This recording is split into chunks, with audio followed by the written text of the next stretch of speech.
Thanksgiving used to be my favorite holiday. No gifts, no pressure, just food and family. Or at least that's what it used to be. Before everything changed. Before the fake smiles, the passive jabs, and the secret I held onto for way too long. Because once I opened that box, I knew there was no closing it. But I wasn't always like this. My name's Colton, I'm 26, and for most of my life, I've played the role of the quiet one. The observer. The one who nods, shrugs, laughs politely, and lets things slide for the sake of peace. Especially when it came to my family. But this past Thanksgiving, let's just say the gloves came off, and not because it was cold. Growing up, I always felt like a background character in my own family. My older sister Jenna, golden child, honor roll, volleyball captain, the whole package. If she sneezed, it was adorable. If I got straight A's, silence. My parents, especially my mom, doted on her like she walked on clouds. And my dad? He mostly stayed quiet, sipping his beer, watching football, and occasionally mumbling. Don't start drama. I learned early on that blending and kept me out of trouble. So that's what I did. I didn't resent Jenna, at least not at first. She was funny, confident, and honestly, pretty likable. But as we got older, something changed. Maybe it was the way she started mocking my interests. You still play video games? Aren't you? Like 25. Or how she never missed a chance to remind everyone that I lived in a one-bedroom apartment while she and her fiancé, Daniel, had just bought a starter home in the suburbs. Every family gathering became a performance, and Jenna was always the star. I was just the guy holding the boom mic in the background. This year, our parents decided to do something special for Thanksgiving. No cooking at home. No mismatched Tupperware. No turkey that's slightly dry even after brining. Nope. They made reservations at this upscale country club restaurant that required jackets and had a literal harpist playing in the corner. I'll admit, it was impressive. White linen tablecloths, waiters with white gloves, and a buffet that looked like it had been curated by Gordon Ramsay himself. We were a group of 10, my parents, Jenna and Daniel, our two cousins from mom's side, their parents, Aunt Mel and Uncle Steve, and me. I almost didn't go. I'd had a rough few months, work stress, a breakup, and just general burnout. But my mom insisted. We're all going to be there, Colton. Don't be the only one missing. So I went. Jacket, tie, the whole bit. I even shaved. As soon as I walked in, I saw the looks. The barely there nods of approval. Jenna said, "Wow, Colton dressed up. Must be a special occasion." It was said with a smile, but I felt the sting.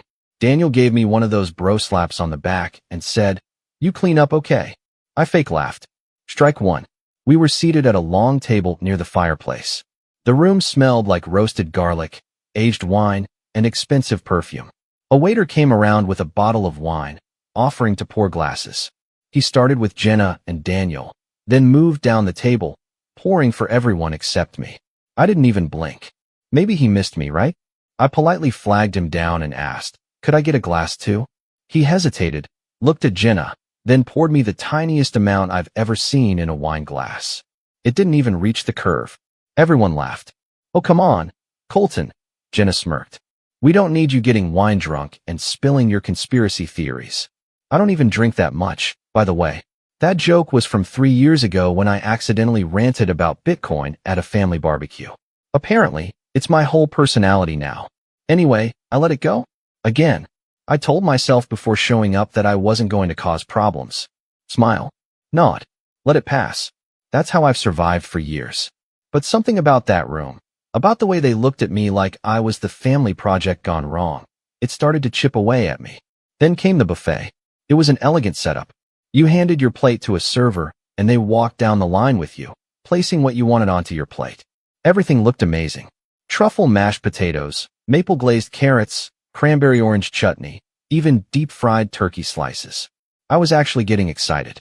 I stood up with everyone else and joined the short line, chatting with my cousin Dylan about a new Marvel show. When it was my turn, I handed my plate over and started pointing out what I wanted.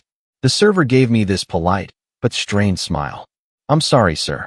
I was told to prepare plates only for the family listed on the seating card." I blinked. "What?" He nodded toward Jenna, who was talking with another server. "She said you weren't eating." My heart thudded. "No, I what? I'm part of the family. I'm at the same table." He looked apologetic. "I understand, sir, but I was instructed." Before I could say anything else, Jenna strolled over, arms crossed, fake innocent smile plastered on. Oh no, did we forget to tell you? Mom said you were on some new diet thing. Then she looked at the server. Sorry about the mix-up. He's just being dramatic. The server shrugged and handed me an empty plate. I stood there, holding it like an idiot. Everyone else got their food. I walked back to the table, still holding the plate. Empty. My mom chuckled as I sat down. You didn't want anything? And then, like she'd been waiting to deliver the punchline, she added, maybe you don't need the calories anyway. She said it lightly, like it was nothing. But it hit hard. My weight has fluctuated in the last year. Nothing crazy, but enough for me to be self-conscious about it. And she knew that. Daniel snorted into his wine. Jenna just smiled sweetly and said, we're just being honest, Colton. Honest. That word stuck with me. It tasted bitter. Like burnt coffee. I looked around the table as they all dug into their plates. Talking, laughing, chewing. No one even seemed to care that I didn't have food. No one offered to get me a plate. It was like I wasn't even there. And that's when Uncle Steve raised his glass. To family, he said, a little tipsy already. To togetherness. And to honesty. May we always be honest with one another, even when it's not easy. Everyone murmured their agreement, glasses clinking. And that's when something inside me snapped. Not in an angry, shouting way. Not in a flip-the-table kind of way. No, it was quiet. Controlled. Cold. I picked up my untouched wine glass, stood slowly, and looked directly at Jenna's fiancé. Congrats on the engagement, I said, raising my glass. He looked confused, but smiled politely. Then I turned to Jenna, my voice still calm. Oh, and Jenna? You haven't seen everything yet, have you? Daniel, do you mind showing her your DMs with Emily? Silence. Pure, knife-cutting silence. Daniel's face turned white. Jenna blinked. What? She asked, her voice already sharpening. And then she turned to him. Daniel, what is he talking about? He opened his mouth, but nothing came out. That was the moment. The moment the entire evening. No years of swallowing things down, of letting them laugh, letting them talk over me, letting them treat me like a joke, came to a head. I stayed quiet, just sipped my wine, and watched everything start to unravel. And that was the best meal I never ate. For a few long seconds, nobody moved. The clinking of glasses, the hushed murmurs of side conversations, even the background harp music all seemed to disappear as Jenna stared at Daniel like she didn't even recognize him. Her fork hovered inches from her lips, a piece of turkey trembling on it. I watched her eyebrows knit together as if she were trying to process a foreign language. Daniel looked like a deer caught in headlights, eyes wide, lips parted, frozen in place. What DMs? Jenna asked, her voice tight, pitched with confusion and warning. What is he talking about? Daniel didn't answer right away. Instead, he turned to me. Me, the forgotten brother, the guy they hadn't even fed, and gave me a look I'll never forget. It was a strange cocktail of fear and desperation, as if he was silently pleading with me to undo what I'd just done. His mouth opened and closed like he was trying to conjure up a lie on the spot, but no words came out. Just a weak exhale. Jenna's eyes darted between us, trying to piece it together. Daniel. Who's Emily? That name hit like a slap. Emily. It wasn't just a generic name I pulled out of thin air. It was someone she knew. Someone we all knew.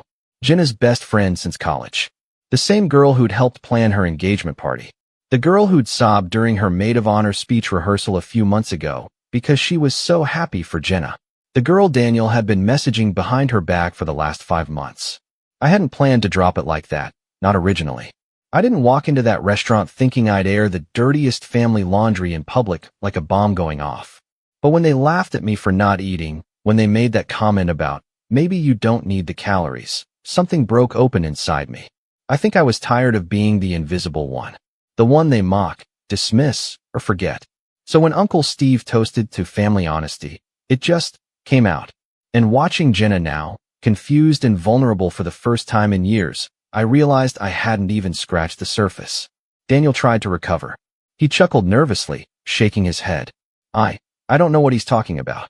Emily, we've just messaged about the engagement. That's it. Group chats. You've seen those. Jenna wasn't buying it. She pushed her plate away, suddenly pale. Group chats? You're saying Colton is lying? That he made that up for fun? I don't know what his problem is, Daniel muttered. Maybe he's upset no one saved him a plate. My mom let out a sharp exhale through her nose. Colton, she said in that tone, half scolding, half embarrassed. That was uncalled for.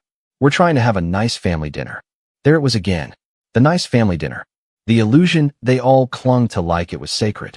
The same one that required me to stay quiet, laugh along, and let the golden child bask in her spotlight while I withered in the wings.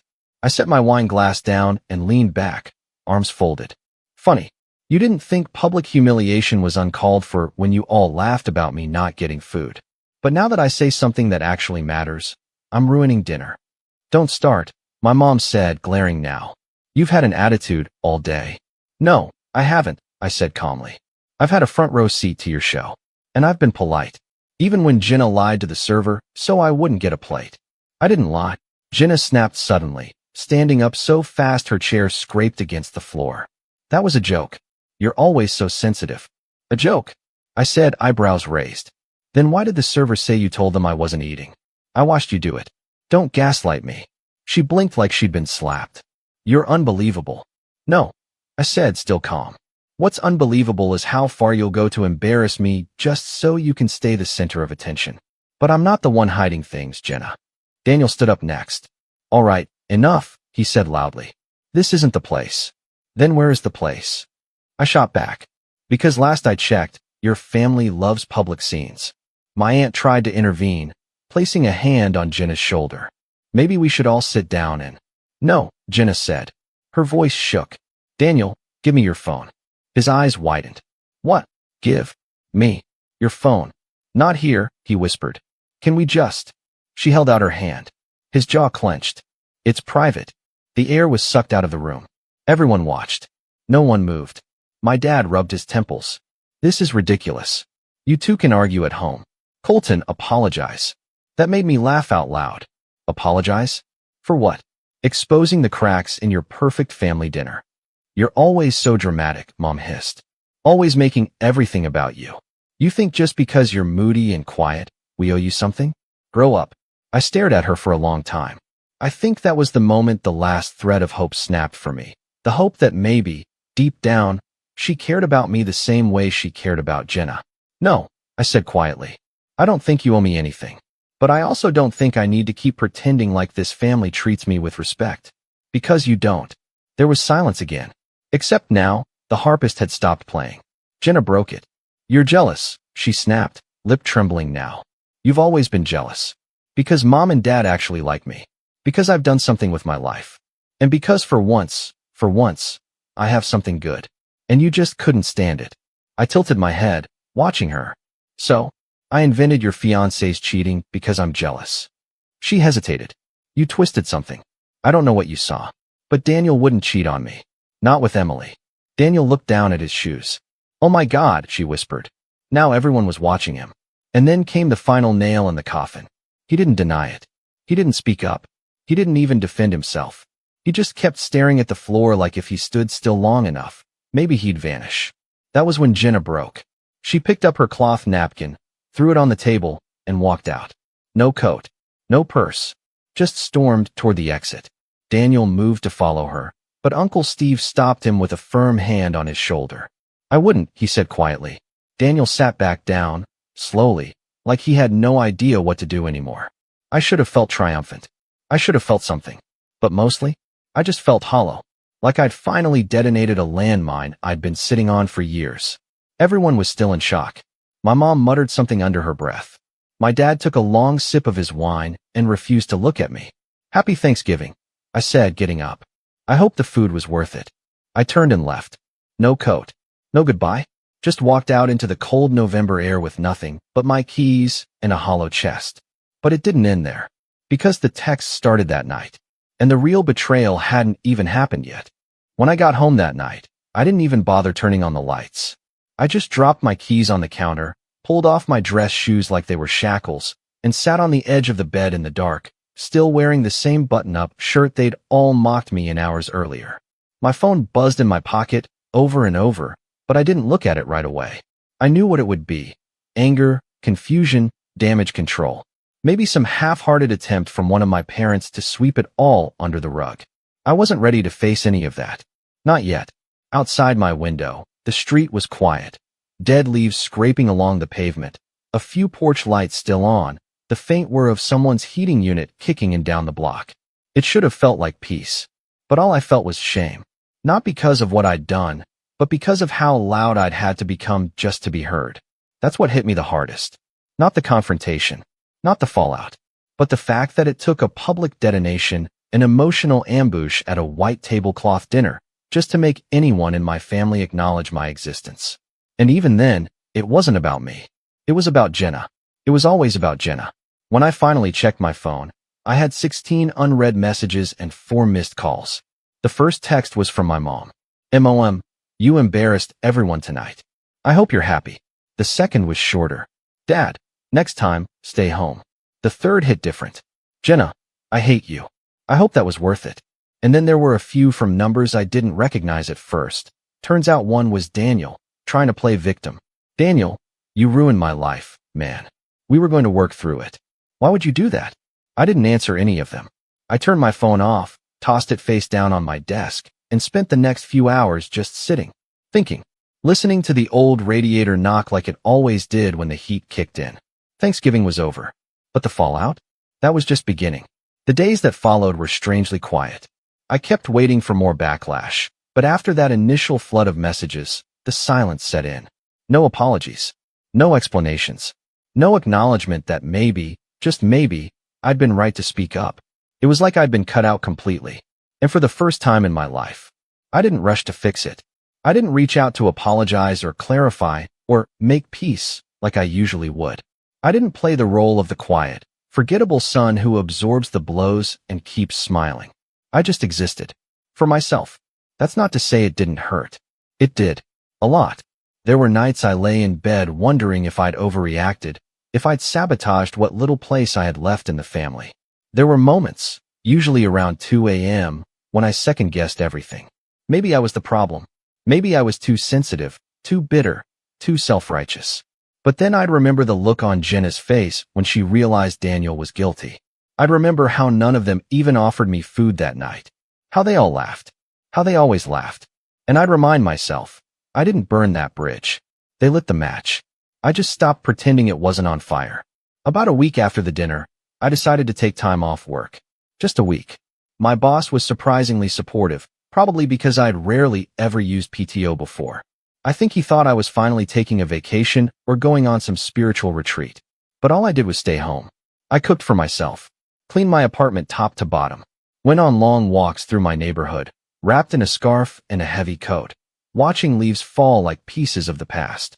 I didn't speak to many people, but I listened. To myself, mostly. And that's when something strange started to happen. I stopped feeling guilty. Not all at once, but piece by piece. It was like someone had lifted a weight from my chest I didn't know I'd been carrying for years. I wasn't constantly measuring my worth against Jenna's success. I wasn't bracing for the next family dinner where I'd be the punchline. I wasn't trapped in their narrative anymore. For once, my story was mine. And it made me realize how much of my life I'd spent trying to prove I was enough to people who never really saw me in the first place. I'd been waiting for approval that was never coming. So I stopped waiting. With no family obligations and a clear calendar, I threw myself into work. Not just clocking in, clocking out, but really working.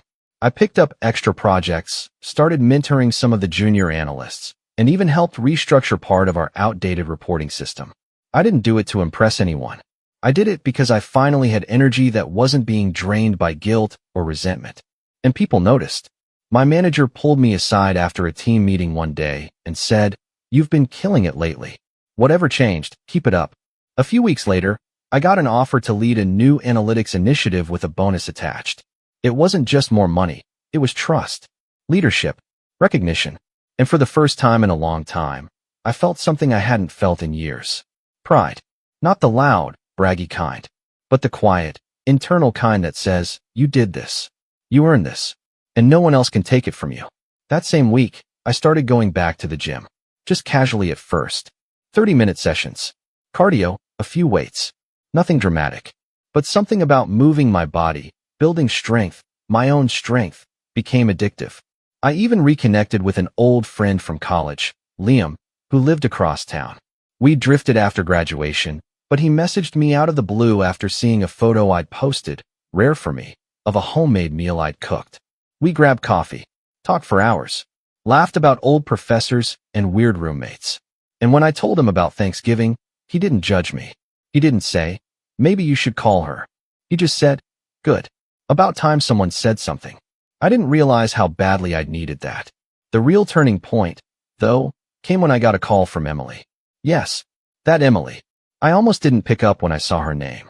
My stomach twisted with anxiety, unsure of what she wanted. But I answered. Colton. Her voice was quiet. Hey, I said. Didn't expect to hear from you. I wanted to say thank you, she said. That threw me. For what? For telling the truth. For saying what I couldn't. She told me everything. That she and Daniel had been talking for months. That it started harmless, venting about wedding stress, joking around. But then it shifted. Late-night messages. Emotional confessions. And eventually, one night, something more. She said she ended it immediately after. Blocked him. Felt disgusted with herself. I told Jenna, she whispered. The next day, actually. But she didn't believe me. I felt the air leave my lungs. She said I was jealous. That I was trying to sabotage her relationship. She cut me off. Uninvited me from the bridal shower. Told everyone I was lying. Jesus, I muttered. So when you said something, it was like being seen again. Like someone finally believed me. I didn't know what to say. I'd assumed Emily had kept the secret. That she'd been complicit. But now I realized she'd been discarded too. Just like me.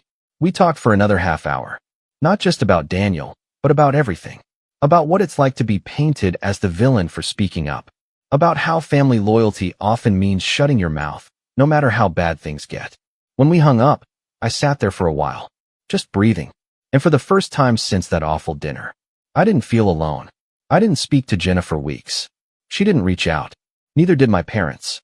But word got back to me, through my cousin Dylan, mostly. He told me Jenna had moved back into my parents' house temporarily. That the engagement was officially off. That Daniel had tried to show up at her job with flowers and got escorted out by security. Karma, I guess. Dylan also told me something else.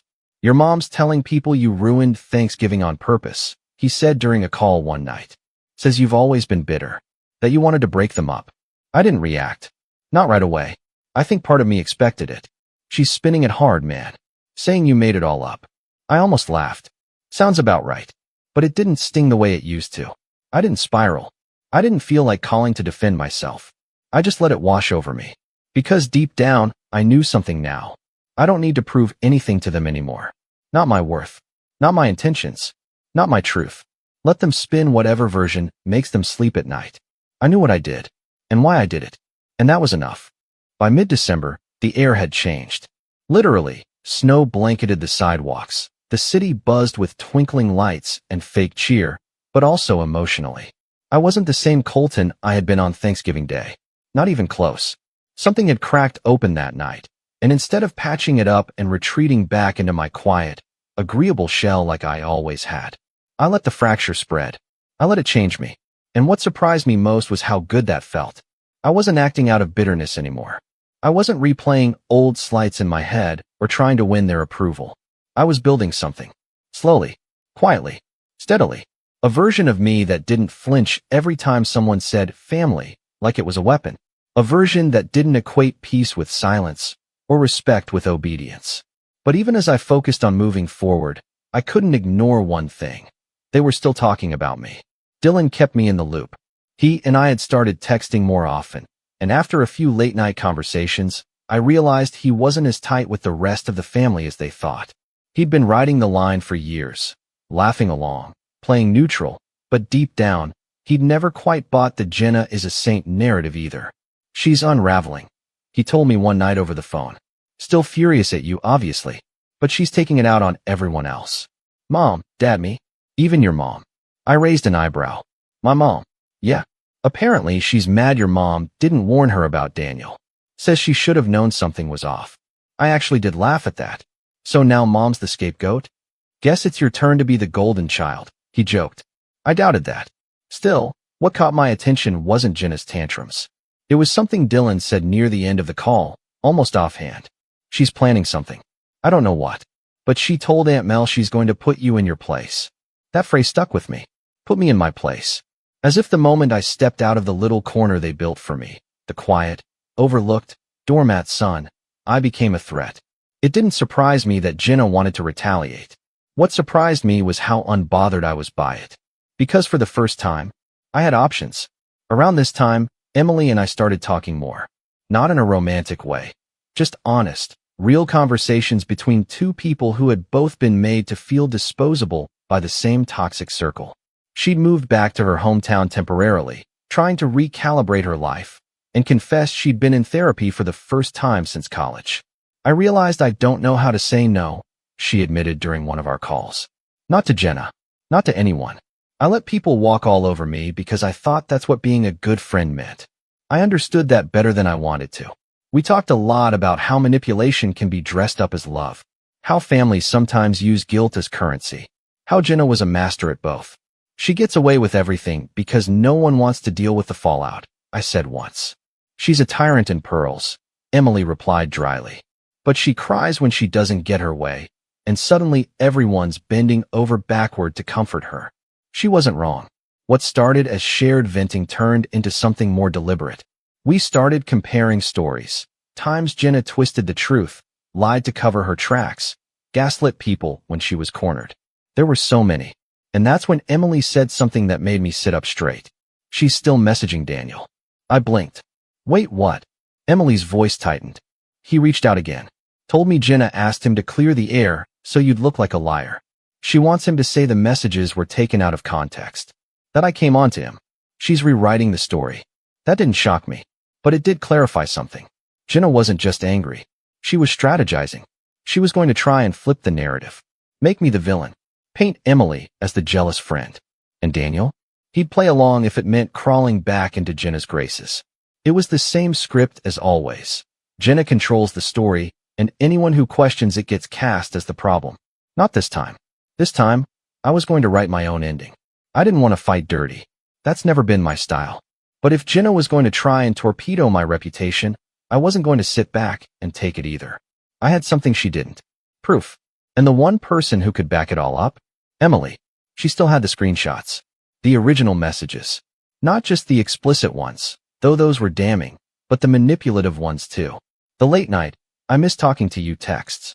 The don't tell Jenna, she gets jealous once. The emotional grooming. The breadcrumbing. I asked her, cautiously, if she'd ever consider making them public. She hesitated. I don't want to blow things up more than they already are.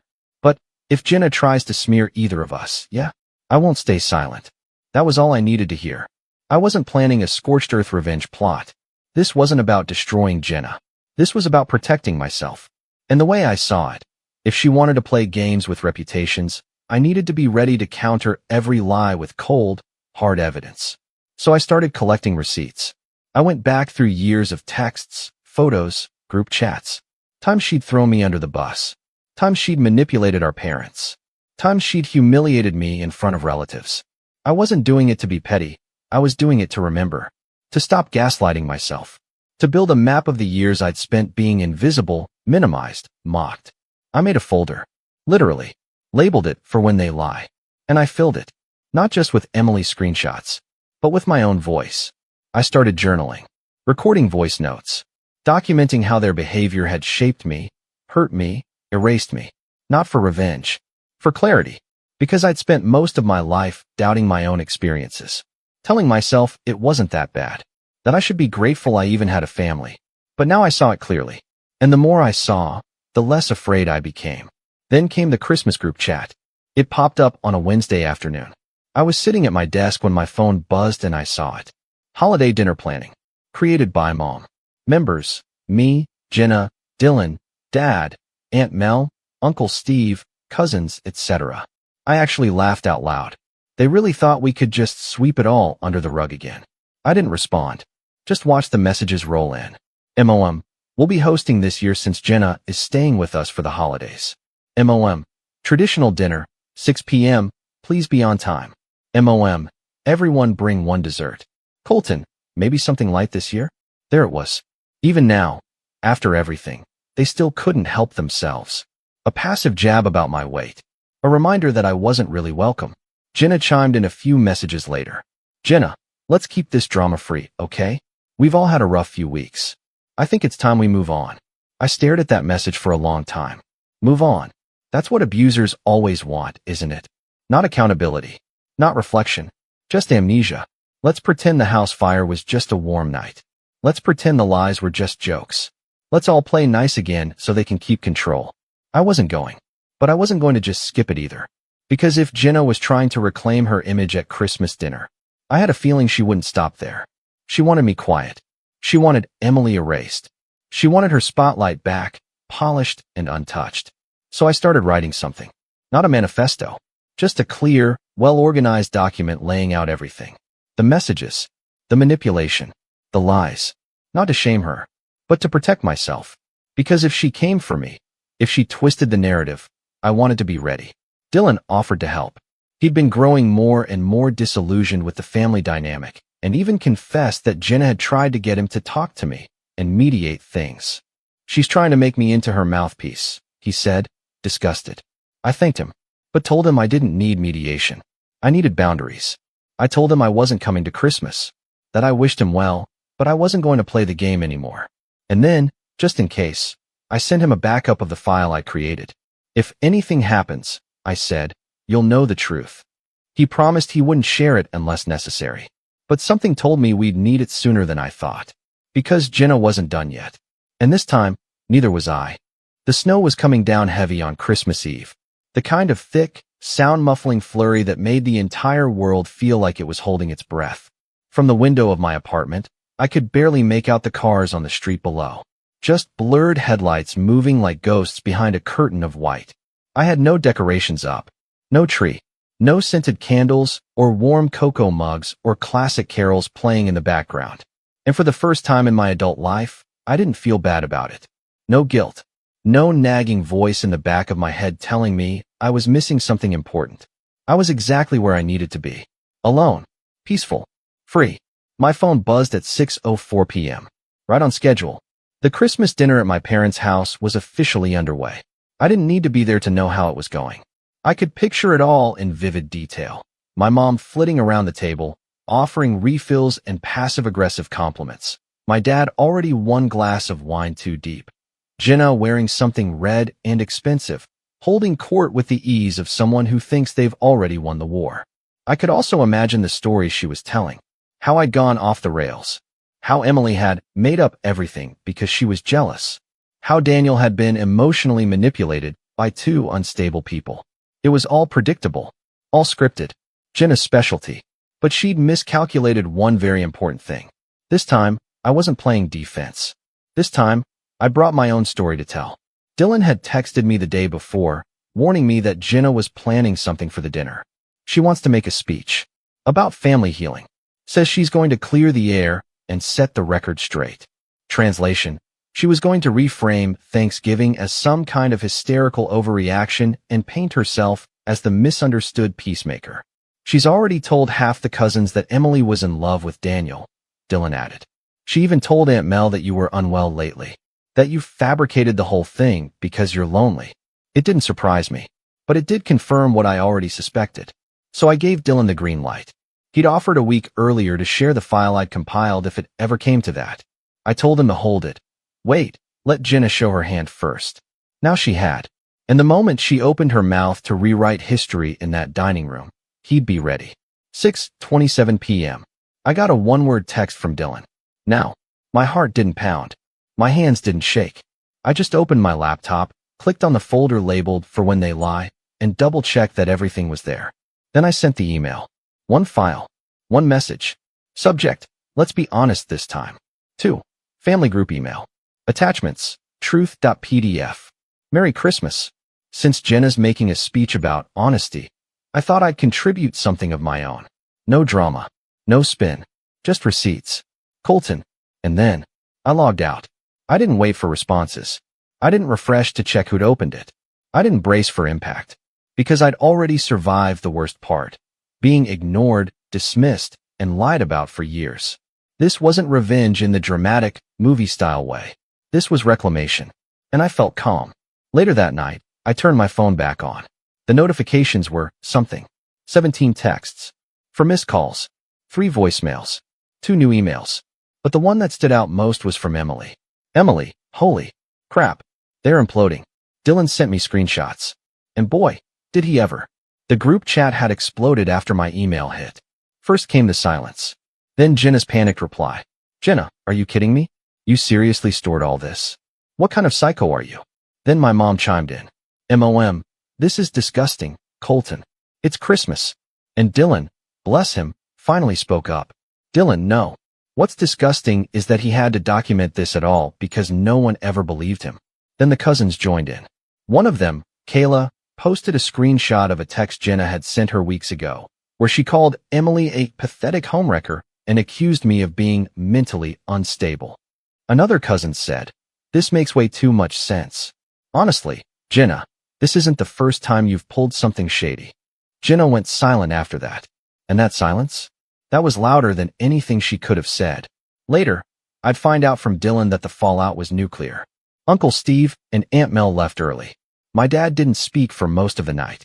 My mom spent the rest of dinner trying to play mediator, saying, let's not pick sides, to which Kayla replied, that's easy to say when you've always been on hers. And Jenna? Apparently, she left the table crying, said she was being ganged up on. No one followed her. No one comforted her. For once, the room didn't orbit around her meltdown. It just kept spinning without her. Over the next few days, the dust settled. I didn't hear from my parents. No apology. No outrage. Just radio silence. But I did get texts from 3 different cousins, all saying some version of the same thing. I'm sorry I didn't see it sooner. You didn't deserve how you were treated. Thank you for standing up for yourself. You inspired me. Those hit harder than I expected. So did the one from Dylan. Dylan, you didn't just change things for you, man. You changed the whole dynamic. For the first time ever, people are actually questioning the system we all grew up in. That made me pause. Because he was right. This wasn't just about a cheating fiancé or a bad Thanksgiving. It was about the quiet kid who never spoke up finally saying, enough. It was about the scapegoat setting the record straight. It was about truth, raw and inconvenient and powerful, finally getting its moment. I didn't hear from Jenna for a while, but eventually, she broke the silence. It came in the form of a message request on Instagram, of all places. Jenna, you think you won. Congrats. You humiliated me. I hope it was worth it. No apology. No remorse. Just another attempt to reframe the story. I didn't respond. Because there's no point trying to reason with someone who only sees themselves as the victim. Instead, I blocked her. And with that, the last chain was gone. By New Year's, I was a different man. Not because I'd burned bridges, but because I'd walked away from them. I started the year with new routines, new boundaries, and, for the first time, new self-respect. Emily and I kept in touch, and though we both agreed we weren't looking for anything romantic, the connection we shared was real, supportive, grounded. It reminded me that not all relationships had to be defined by old roles and unspoken rules. Some could be chosen, built, grown. I also started seeing a therapist, not because I was broken, but because I wanted to understand the patterns that had shaped me. I wanted to break them, not pass them on someday. And little by little, I found myself again. Not the Colton they tried to shape, but the Colton I'd hidden for years. The one who saw through the lies. The one who spoke truth. The one who, when finally pushed too far, rose. Not with fire and fury, but with calm, with clarity, with power. Months later, I ran into my mom at a grocery store, completely by accident. She looked older, tired. She hesitated when she saw me. Colton, she said quietly, like the name tasted foreign on her tongue. Hey, I said simply. She looked like she wanted to say something more, maybe even apologize. But then her lips pressed into that familiar tight smile, and she said, you look good. I nodded. I am. And I meant it. Then I walked away, leaving her in the frozen foods aisle, staring after me. She didn't call out. She didn't follow. Because she knew. The Colton they used to dismiss was gone. And in his place stood a man they could no longer control. A man who no longer needed their approval. A man who had learned. The best kind of revenge is living a life so full, so true, and so unapologetically your own, that they can't twist it. They can only watch. And I let them.